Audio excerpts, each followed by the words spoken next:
Hi, my name is William Kenter. This is my research presentation for Geodetic Science, Fall 2024 for Eastern Tennessee University.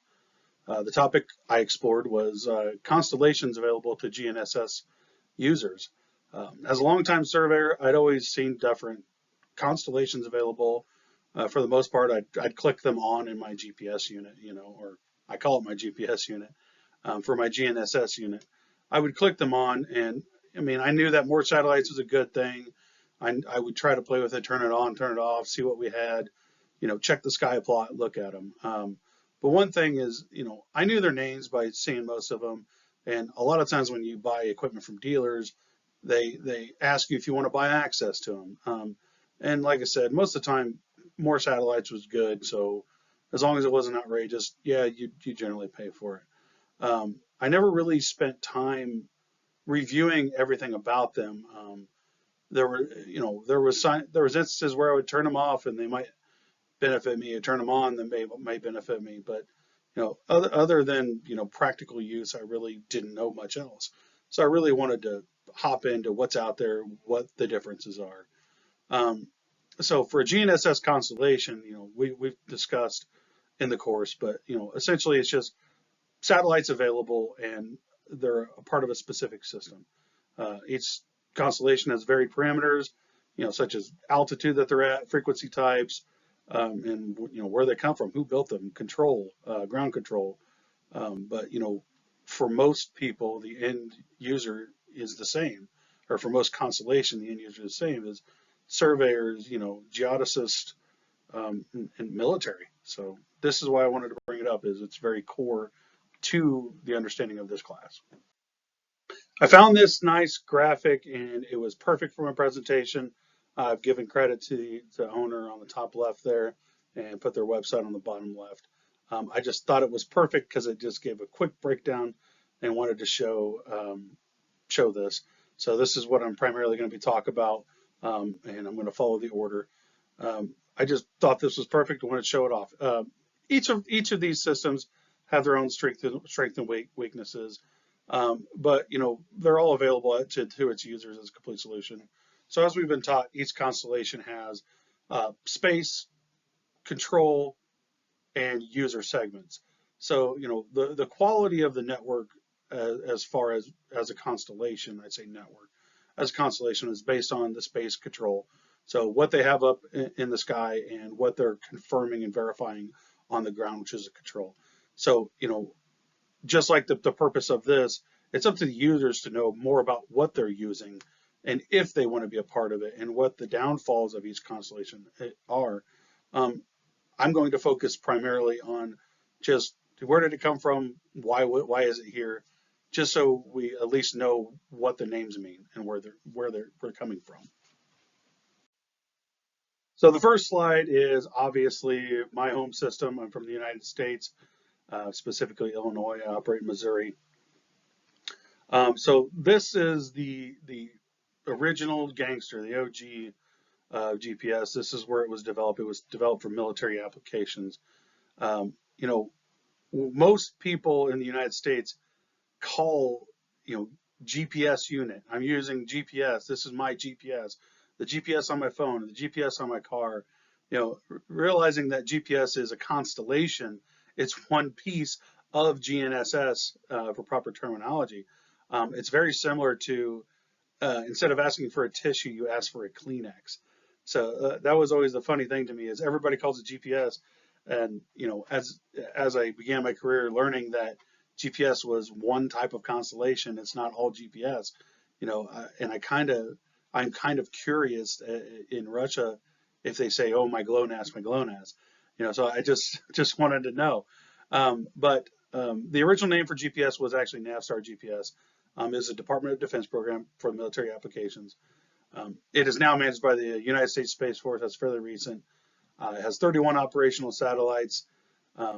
So the Space Force was created because what people weren't aware of is, yes, it's for military applications, but it is a very strong application to have for a military. So we wanted to have it under military branch, but it does have a lot of civilian applications. So that is why we created the United States Space Force, with one of the main reasons it was created is to managing the GPS. So prior to 1983, the United States did not allow high accuracy frequency. They wanted to retain that for the military. They didn't want civilians and anybody else having such good accurate control. But Ronald Reagan actually stopped the blockage when the Soviet Union actually shot down a passenger airliner because it mistakenly got off course in the Soviet Union airspace. It could have been prevented if it had accurate navigation. So that was one of the main reasons that the civilian market really exploded. And I was told by a mentor long ago that the private industry was already really working towards it because we knew the power of it. So it was nice to see the government get out of the way and open it all up to all of us and start the race into the skies. So next here we have, I hope that I'm saying this correct. I've always said GLONASS, GLONASS. I'm not sure. I hope I'm not butchering it.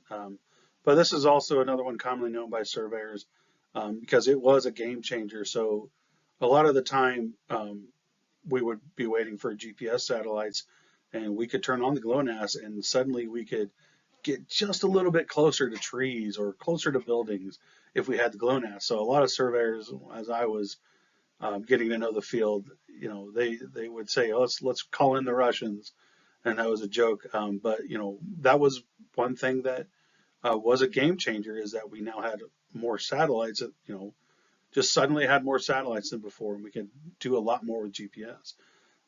So I know that a lot of satellites at the very beginning had gone down or they've been bad, so they were trying to figure some things out, but they were still very helpful. Just like the United States, they began as a military project, actually as a Soviet Union, under the Soviet Union. It evolved into more of a civilian capacity. It's still very much military capacity in Russia, but they did provide global coverage in 2011, and they have 26 operational satellites right now. Like I said, the largest benefit of having GLONASS was the additional coverage that you were able to obtain. And I've been, I'm not right at the equator, but I'm not too far north.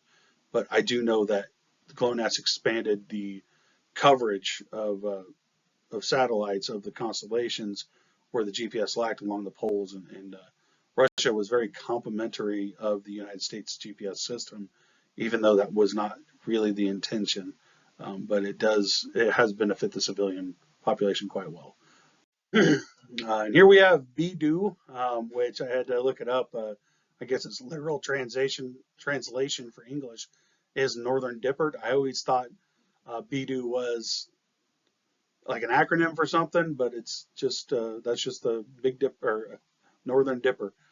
So that was interesting to learn, and that's going to be a fun fact for future surveyors that I trained. It's relatively a newcomer, technically, into the constellation world. It's from the People's Republic of China, and one of the reasons it's very successful is that China did not mess around. They heavily invested in this technology.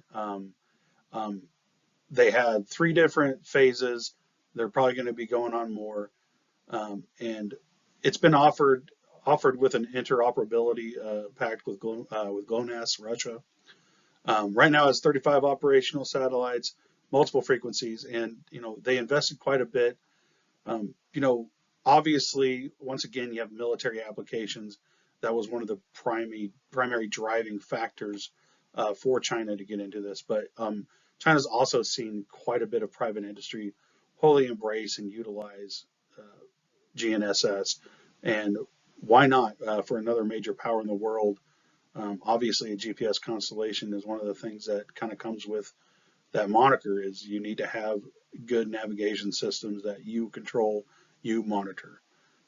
So one of the things that stuck out to me was that the geodesist experts all have agreed. I had found 2 articles that discussed it, that both claimed that the Beidou was the most advanced constellation out there, primarily because of the frequencies, the accuracy, and overall coverage. So I thought that was interesting. I'm always going to go rah rah for the home team, but I've got to give credit where credit's due. I could definitely see that China has invested deeply into this program, which I think everyone should, because more accurate data, more accurate everything is good for the planet. And here we have Galileo. Galileo actually stands apart from the rest of the constellations that I've shown before here. It was actually created for civilian applications first. It was meant to serve the European Union, but they were going to make it worldwide, free access. So it had very lofty goals at heart. They had some funding issues at the beginning, trying to figure out what to do. Everybody embraced it. They got 22 members to sponsor all of this work. And it's actually been a very good system. They have a real high accuracy system.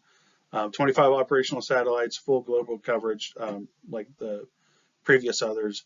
One of the things that was alarming to me about doing the research here was that at one point, the Chinese, before developing Beidou, showed interest in helping develop Galileo.